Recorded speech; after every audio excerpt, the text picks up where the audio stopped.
Дорогие друзья, есть такое выражение: горе тем, кто родился в эпоху перемен. Вот мы с вами родились в эпоху перемен. Мы с вами родились в такой переломный момент в истории, когда цивилизация идет либо ко дну, либо к подъему. Одно из двух. И в зависимости от того, как поведут себя люди и человечество, наше общество, мы туда и пойдем. Или вверх, или на дно. Все, что происходит в мире сегодня, я вам предсказывала в начале, даже не в начале, а в конце 2019 года. Все бунты, все эти смерти и прочее, прочее. Откройте предсказание 2020. Первую часть, вторую. Предсказание 2020, год палача. Или год палача, извиняюсь. Вот палач пришел и перемешал просто все народы, отсек все планы, люди разоряются. Придуманные вирусы позволяют чиновникам грабить еще больше. Мир просто погрузился во тьму. Революции, перевороты, бунты. Теперь это происходит в Белоруссии и на Украине точно так же идет к этому. Дорогие друзья, как бы я ни была сторонником перемен, но я пришла к убеждению, что революции ничего хорошего не дают. К сожалению, болью и недовольством народа всегда пользуются не самые чистые на руку люди. Если мы с вами сядем и подумаем, в любой стране, где была революция, ничего хорошего не произошло. Киргизия, когда Аскара Акаева изгнали, до сих пор точно так же, как люди жили в бедности, так и живут. Нами правят сейчас недостойные политики, как, например, в советское время, как, например, в более древнюю эпоху, когда политики ставили целью это процветание своей страны, усиление, потому что понимали, что только в сильной стране они будут надежно жить, спокойно. Да и не забывайте, что тогда дети политиков особо в другие страны не ездили, наоборот, боялись попасть в руки врагов, и поэтому они все жили в той стране, в которой правили, и были заинтересованы, чтобы их дети, внуки, правнуки жили в богатой стране. Сейчас все они отправляют своих детей за границу учиться, жить, и, насколько возможно, грабят страну, а потом убегают туда. В швейцарских банках у них миллиарды, а что будет с людьми, им абсолютно наплевать.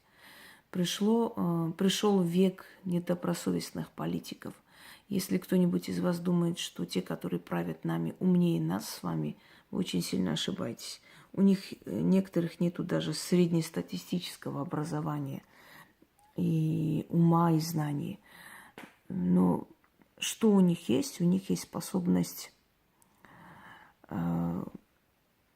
прогибаться, у них есть способность идти на все. У них нет моральных критерий, моральных каких-то рамок, что позволяет им, собственно говоря, идти по головам и по крови. Теперь революция в Беларуси. Вы знаете, наверное, единственный умный политик – это Назарбаев. Вышел как бы символически, но правит из тени. Точно так же остался и правит, только вышел так чисто официально. Аксакалы нашего постсоветского пространства думают, что будут жить вечно.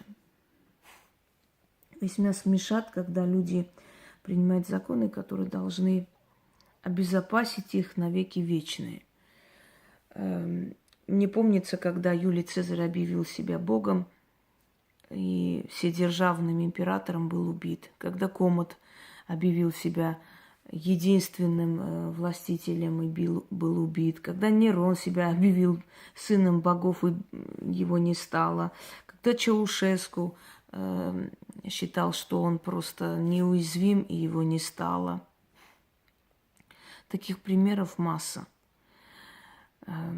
Когда здесь политики себя, знаете, вседозволенность власти, она очень страшная вещь.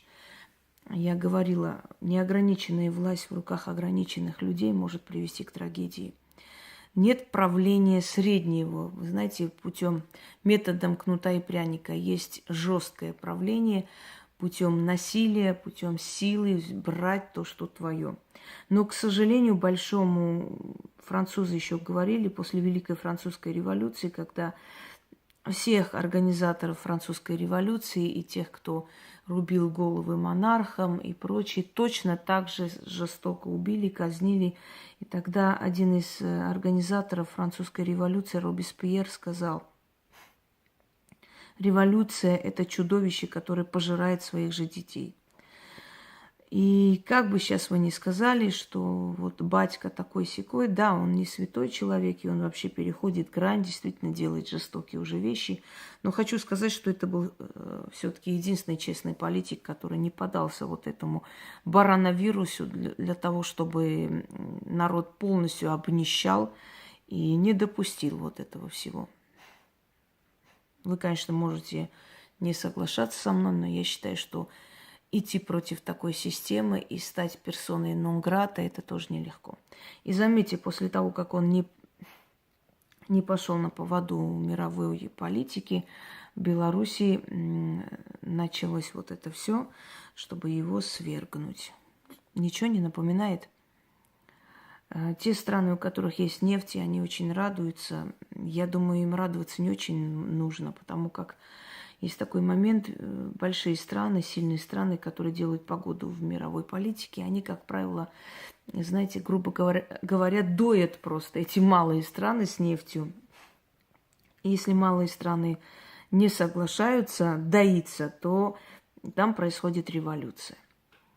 Происходит революция для того, чтобы иметь морские пути, вот как сделали, например, в Грузии, нападения и прочее, прочее, когда американские инструкторы учили грузинскую армию, что и как надо делать, в итоге бросили их на полпути и умотали, потому что никто не будет рисковать ради чужого народа.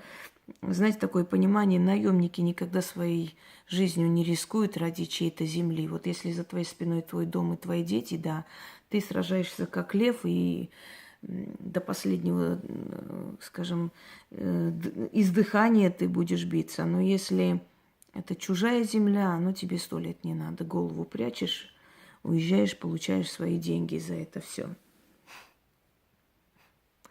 Все это очень многогранно, очень сложно и очень грязно. Теперь, что касается Белоруссии. Да, людей забирают в СИЗО. Да, беспредел. Ну, везде беспредел. Мусор, он везде мусор. Дорогие друзья, хочу вам сказать, что в милиции или в полиции сейчас есть действительно замечательные люди, есть хорошие люди.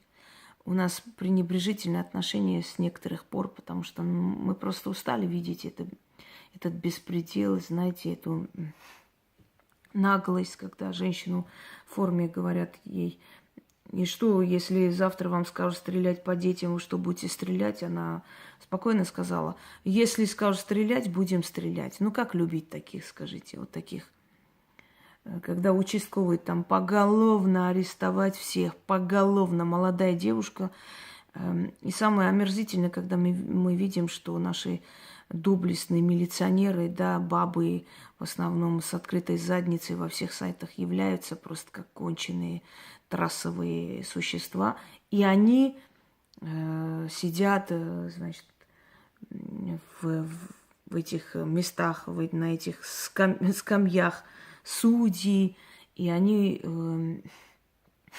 руководят какими-то инстанциями, и они, значит, полковники МВД и так далее. Ну, знаете, для того, чтобы судить другого человека, для того, чтобы осуждать другого человека, для того, чтобы иметь право требовать соблюдения закона, ты сам должен соблюдать этот закон для начала. Когда просто происходит, просто смотришь, и ты не можешь понять, это люди в форме или это какие-то разбойники с большой дороги, это омерзительно. В МВД есть замечательные люди, есть достойные люди, но эти замечательные люди выталкиваются системой, просто выталкиваются. Вы поймите, это цепочка, никто нарушить не может. Это тысячелетняя вековая цепочка, и рыба гниет с головы. Если генералы МВД не берутся за своих сотрудников, то так это будет продолжаться. Полиция должна представлять собой закон. Закон, а не беззаконие. Полиция не должна быть, знаете, стеной между народом и властью. Полиция не должна людей бить за то, что люди вышли голодные и требуют соблюдать свои права. Точно так же, как в Осетии произошло, когда людей свои же.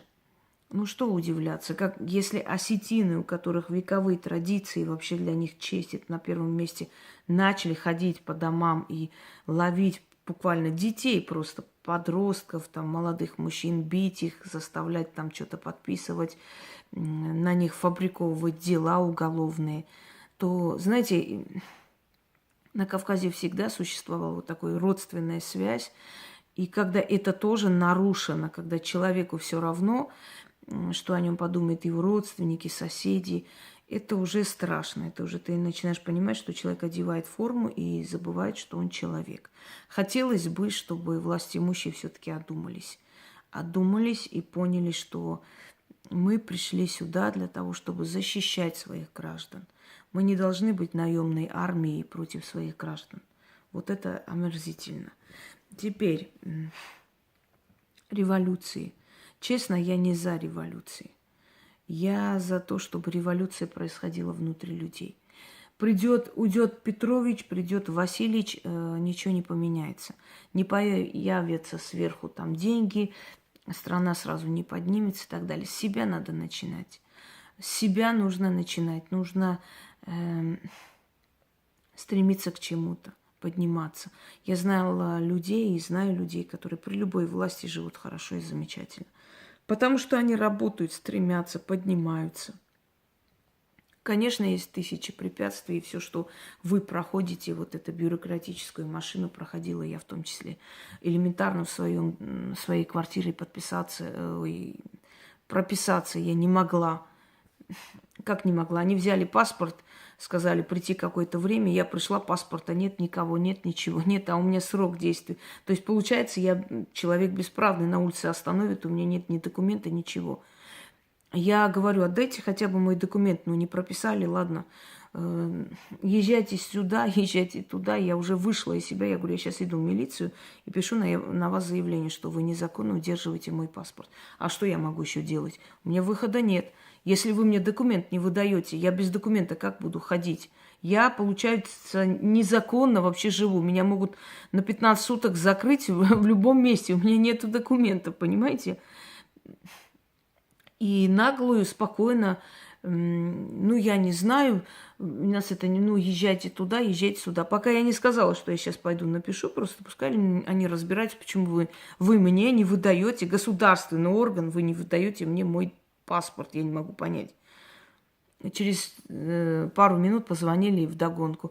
Ой, придите, вы не так поняли нас уже, и расписались, и подписали, и выдали мне документ. Зачем мы должны вам грозиться, зачем мы должны вас оскорблять, почему мы должны вас ненавидеть, если можно просто работать и делать свою работу, как нормальный человек. Почему мы в своей стране, как герои соцтруда, понимаете, почему мы должны просто вот каждому из нас можно памятник поставить, что мы выживаем и живем. Любой человек, и я в том числе. Вы не представляете, какую бюрократию нужно пройти ради каждого документа, какой-то справки. Это омерзительно просто. Почему бы не взять и не пересмотреть эту систему, не заняться уже этой системой, чтобы и вам упразднить задачу, и нам. Ну, так, видимо, выгодно, удобно и прочее. Так вот, в наше нелегкое время, когда бабушек, идущих с магазина, забирают, сажают в машину, у человека сердцем плохо, им плевать абсолютно, и жирный мужик в погонах стоит и говорит: да мне плевать, что ты умрешь и так далее. Понимаете? Конечно, вы герои. Когда проезжаете, там целая там компания кавказских мужчин стоит, вы делаете вид, что вы их не видите, потому что с ними связываться себе дороже, правда? Можно с пулей в башке остаться. А когда видите двоих женщин, которые идут по улице, продукты купили своим детям, когда я видела, как девушку, кормящую мать, она вышла купить молоко. Когда ее тащили, соседи вышли и начали говорить, что ну что вы делаете, ребята, ну это же человек, ну она, у нее ребенок маленький дома. И когда бесчеловечно ее били, просто заталкивали в машину, как будто она рецидивист какой-то. Вот у меня вызвало это омерзение. Когда я увидела, как ребенка ублюдки какие-то запихали в эту капсулу, где он орал, кричал от страха, потому что боялся. Когда отца, значит, связали, когда пришли, там баба кинулась и связала там маму. Когда я увидела такое вот животное, вот это вот все, я просто поняла, что есть люди, которые одевают погоны и забывают, что они люди. Дорогие наши погонники, не надо этого делать. Не надо, не делайте этого, потому что вы не всегда будете в МВД.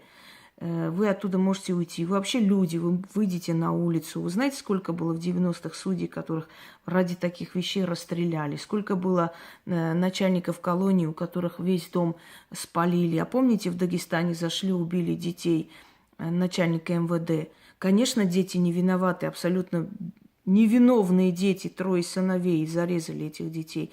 Но вы представьте, что он такого сделал, что даже дети не остановили ради вот такой мести ему. Не делайте такие вещи. Вы специально провоцируете людей для того, чтобы потом себе заработать деньги, погоны. Это очень жалкая участь, понимаете, избивая человека, провоцируя человека, довести его до срока, чтобы себе заработать погоны. Это очень страшно. Я таких людей могу только пожалеть. Таким грязным способом зарабатывание денег ничему хорошему не приведет. Потом ваши потомки приходят к ведьмам, чтобы очищаться. Точно так же, как сегодня, например, потомки бывших чекистов, которые пытали, били. Такое иногда ощущение, что у нас в МВД порой, знаете, принимают людей, которые любят пытать, ну вот с маниакальным уклоном, потому что знают, что за это им ничего не будет, это вроде бы вполне законно. Вот на улице пытаешь человека, посадят, а в подвале пытаешь, вроде законно, понимаете? Задумайтесь над этим. Это бесчеловечно. Будьте людьми. Если вы власть, то покажите власть. Ведите себя как власть, а не как, знаете, как эти разбойники с большой дороги, которые угрожают, пугают, запугивают. Ведите себя как власть, а не как братки с 90-х, и то не самые лучшие братки. Потому что даже в воровском мире есть определенные порядки и устои и прочее, в отличие от вашего мира. У вас вроде бы, так мы понимаем, у вас все можно, ничего как бы, ничем не гнушайтесь. Нехорошо это. У нас была милиция в советское время, показывали дядя Степа и так далее. Это для нас было примером честности, порядочности, службе народу. А сейчас мы что видим вообще? Это что вообще происходит? Ни человечность, ничего. Понабрали весь колхоз, привезли в Москве, кинули. Вот они ходят со своими дубинками, 2 слов связать не могут. Ну, почему так, в конце концов? Ну, наберите в эти органы нормальных людей с образованием, людей, которые, ну, подготовьте их, я не знаю, переквалифицируйте их, в конце концов. Но научите этих колхозников, что с людьми так нельзя, просто нельзя. Вас будут ненавидеть. Бесполезно. Так вот, Белоруссия, чем это закончится? Ничем хорошим. Это еще начало. Скоро будет еще пострашнее. Далее. Об этом я уже говорила. Откройте мои предсказания, не будем останавливаться. Везде так сейчас. Вот о чем я говорю. Революция. Смотрите, в Армении сделали революцию, еще хуже стало. Пришел человек абсолютно циничный, я его не уважаю. Я не знаю, как там... Знаете, такое ощущение, что за него держатся, лишь бы саркисяновский клан не пришел, без разницы кто. Вот это очень жалко, очень, очень тяжело смотреть, когда народ из 2 зол выбирает наименьшее. Вот так вот получается. Ну где в Грузии сделали революцию, пришел сумасшедший Миха. На Украине сделали революцию, пришел сумасшедший Ющенко, или, да, Ющенко, по-моему, или Янукович. Кто он пришел-то? Янукович убежал точно. То есть я хочу вам сказать, что революциями ничего не добивается народ. Поверьте мне, надо немножко по-другому. Надо себя пересмотреть. Но у нас люди не очень любят это делать, да. Как Екатерина Великая говорила, скажи народу, иди воюй, умри за царя, все побегут. А скажу, иди работай ради царя, закидают камнями. Так вот, люди попадают в СИЗО. Наше страшное время. Их там бьют, пытают. Иногда фабрикуют на них определенные уголовные дела. Вот он там следователя избил, вот он избил ОМОНовца, стоит шкаф 3-метровый, а там шипздик такой маленький, полметра с кепкой. И пишет на него заявление, что он вот меня избил. Да тебя не забьет даже целый полк солдат. О чем ты вообще? Ну вот избил. А судья, видимо, знаете, слепая, не видит физиологию этих двух людей, и тому может дать спокойно 3-4 года тюрьмы, потому что они все взаимосвязаны. Как у меня бабушка говорила, собака собаку за хвост не кусает. Так вот, что делать в этих ситуациях?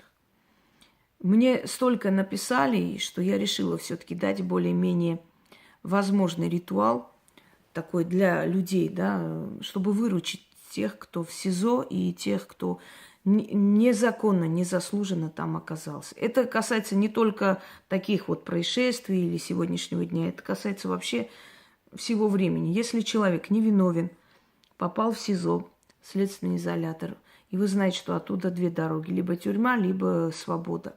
Так вот, что делать, чтобы обстоятельства так повернулись, чтобы человека выпустили? Этот ритуал вы можете сделать для человека, потому что у него, естественно, там нет этой возможности. Человек может и для себя делать, если на него уголовное дело завели ни за что. И он боится просто. Боится, что его могут просто посадить или что-то еще на него навешать. И он может этот ритуал провести для себя. Но учтите, это ритуал вызов демонических сущностей. И поэтому откуп обязателен. Но откуп не такой, какой вы привыкли, 12 монет и прочее. Вы должны будете, после того, как все решилось в вашу пользу, и действительно все получилось, вы должны будете отправить откуп на алтарь ведьмы, той, которая вам это дала. Точно так же, как и в ритуалах, обращенных к моему роду. Только когда получилось, когда вышел человек, все хорошо, закрыли дело, откупайтесь именно таким образом, потому что второй раз, если вам понадобится эта помощь, они вам не помогут. А если вы сигнорируете, очень может быть, что вам эта помощь еще раз понадобится. Не хотелось бы. Объясню почему. Потому что это демоны. А откуп демонам лучше всего на алтарь магии, то есть в общую копилку магии, эгрегор магии. Что именно? Что хотите? Все, что вы считаете правильным, откупаться для ее работы. Это нужно для того, чтобы и я откупилась от них, и вы откупились. Но только в случае, если оно вам помогло. Запомнили? Ну, оно вам поможет. Значит, я сейчас не буду вам показывать, потому как такие ритуалы даже просто понарошку показывать нехорошо, если оно мне не нужно сейчас. Это очень сильный ритуал. Берете черный алтарь, ночью делаете после 12, то есть 0000. 12 свечей. Желательно черные, если никак, можно восковые, любые свечи. 12 штук. Ставите по кругу. Посредине ключ от замков. Замок можете выкинуть, закопать, сделать, что хотите. Не спрашивайте. Если я не сказала, значит, это не имеет особого значения. Читаете 12 раз это заклинание.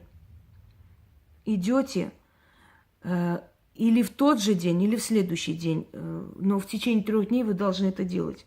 Закапывайте подальше от дома, под деревом. Закапывайте ключ вместе с этими свечами. Прям делаете яму чем-нибудь, туда закапывайте, это все оставляйте. Сверху кидаете 12 монет и уходите. И через некоторое время человек, который в СИЗО, освободится.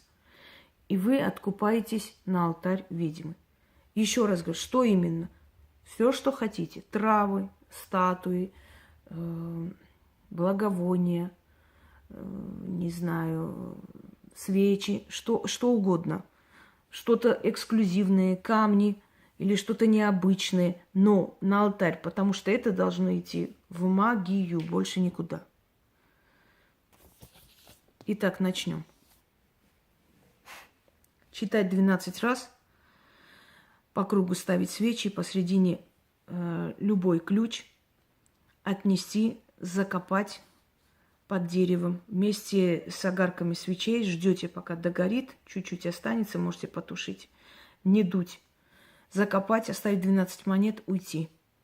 Через некоторое время, за короткое время, человек из СИЗО освободится. На него не смогут ничего сфабриковать. В общем, дела пойдут так, чтобы на него не смогли ничего сделать. Я прочитаю один раз, поскольку времени нет. Я долго говорила до ритуала. В году 12 месяцев. Во Вселенной 12 зодиаков. На столе 12 свечей. 12 раз призываю 12 духов демонов. Анаэль, Габиэль, Сабул, Черет, Хат, Аванабил, Саидис, Лукабис, Каин, Табасис, Берген, Фатаха.